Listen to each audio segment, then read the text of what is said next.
datang semuanya. Kali ini kita mau bahas tentang topik yang menarik banget nih, terus juga seru dan penting banget, yaitu tentang trauma. Apa sih dampak trauma untuk kesehatan mental kita? Wah, topiknya sangat amat seru sekali ya. Iya dong, pastinya seru banget. Sekarang kan banyak banget nih orang-orang yang suka ngomong, duh trauma gua, kayaknya gue bakal trauma nih. Apalagi Gen Z tuh kan gampang banget self diagnosa ya. Kayaknya gue kena mental ya, atau kayaknya gue trauma nih. Terus gue juga punya trauma berat. Nah sebenarnya trauma itu apa sih? Aku juga sering banget tuh dengar kayak gitu. Kalau menurut aku tuh, trauma adalah kejadian dimana seseorang mengalami kejadian yang membuatnya takut sampai tidak mau kejadian hal itu lagi. Kalau menurut kalian gimana? Aku sependapat sama kamu. Menurut aku juga trauma itu pengalaman negatif yang membuat orang selalu ingat dan tidak mau kejadian itu terulang lagi. Selain itu juga sejalan dengan pendapat dari Pierre Janet yang menjelaskan bahwa trauma adalah suatu reaksi terhadap pengalaman ekstrim yang tidak bisa diproses. Wah, berarti trauma tuh sesuatu hal yang kompleks ya, dan dapat mempengaruhi kehidupan sehari-hari kita.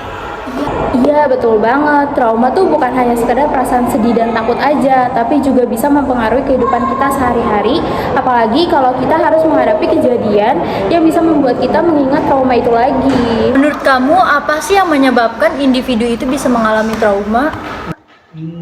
Mungkin penyebab dari trauma itu bisa secara langsung atau secara tidak langsung. Nah, kalau secara langsung itu adanya penghayatan pada suatu peristiwa yang membuat otak kita memberikan sinyal bahaya pada fisik dan mental kita. Contohnya, mengalami bencana alam atau kecelakaan. Sedangkan kalau penyebab trauma yang tidak langsung itu seperti adanya sekilas informasi yang diterima individu. Namun informasi tersebut sangat sering atau sangat intens diterima individu, sehingga hal tersebut dapat menimbulkan trauma pada individu secara tidak langsung. Wah, berarti dengan kita mendengarnya saja atau cerita dari orang lain, itu kita bisa menyebabkan trauma? Atau bagaimana? Iya bisa, tapi ketika mendengarnya dengan adanya penghayatan, kalau kita dialami banget, kita taruh emosi kita pada cerita itu dapat menyebabkan kita trauma. Nah, tadi kan kita udah bahas tentang trauma nih. Terus apa sih penyebab trauma itu? Kira-kira trauma itu bisa dihilangin nggak sih? Dan cara ngilanginnya itu gimana ya? Oke, jadi trauma tuh nggak bisa hilang loh, tapi bisanya dikurangi. Karena trauma tuh dampaknya yang berdampak sangat panjang. Yes, bener banget. Hal tersebut pernah dipaparkan oleh Ibu Leni Utama Afrianti, MPSI psikolog, dan juga Dokter Andri. Kalau misalnya trauma memang tidak bisa hilang, tapi hanya bisa dikurangi. Dikuranginya itu dengan cara diri kita sendiri yang terus-menerus tumbuh dan berkembang.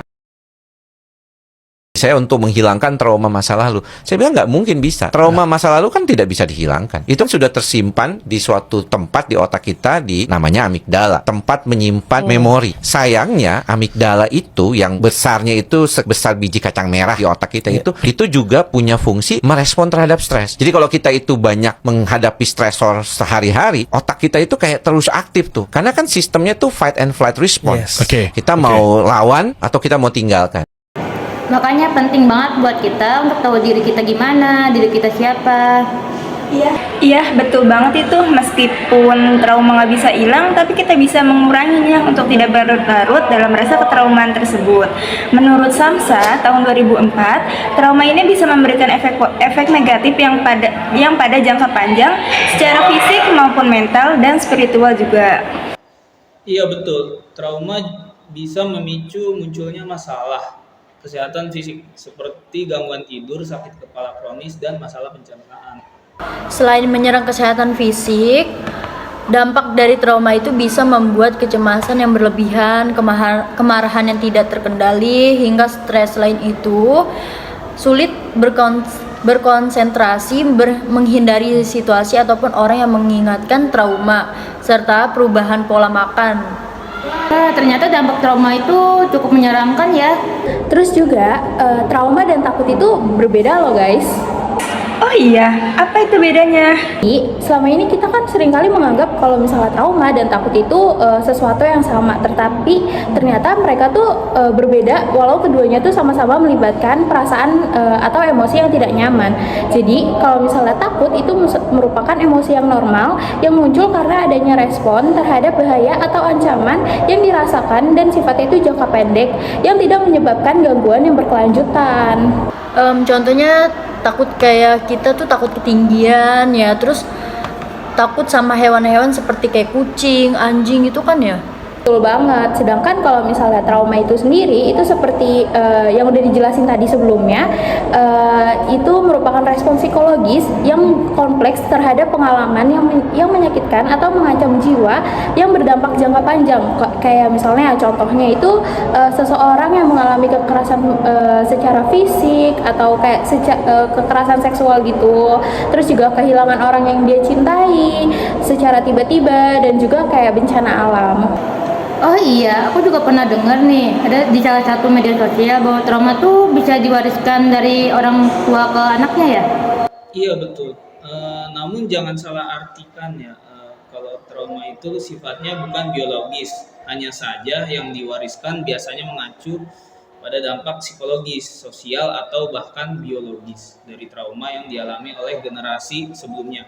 Misalnya, orang tuanya yang memiliki trauma terhadap motor sehingga orang tuanya lebih overprotektif terhadap anaknya saat anaknya mengendarai kendaraan motor.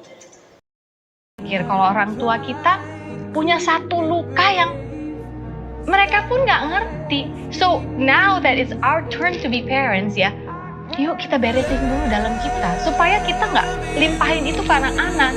They don't know what happened to you when you were 11 or 12. Mereka nggak tahu apa yang terjadi. Apakah adil? Selain dari gen, trauma juga bisa disebabkan karena trauma masa kecil yang membuat seseorang tuh mengalaminya sulit percaya dan sering merasa cemas sehingga kesulitan untuk mengatur emosinya.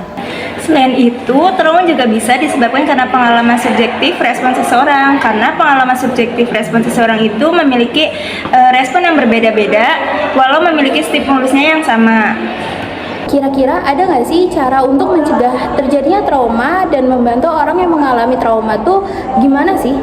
Pencegahan trauma bisa dimulai dari menciptakan lingkungan yang aman dan mendukung untuk orang-orang yang sudah mengalami trauma. Bisa dengan melakukan terapi psikologi seperti CBT, EMDR, dan terapi kelompok yang bisa membantunya. Betul banget.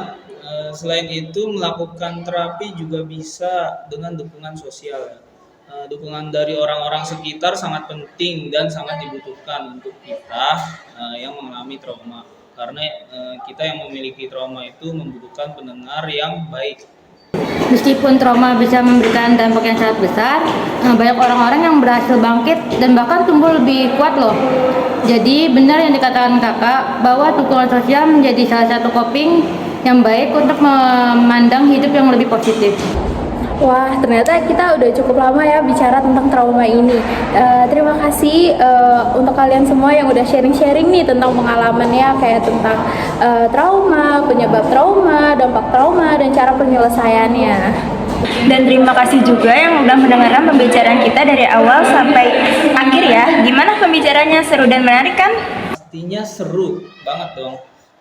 Semoga kalian yang mendengarkan dapat memberikan pemahaman yang lebih baik tentang trauma dan menginspirasi kita semua untuk lebih peduli pada orang-orang di sekitar kita. Yuk kita sama-sama belajar dan tumbuh untuk menjadi agen perubahan yang positif.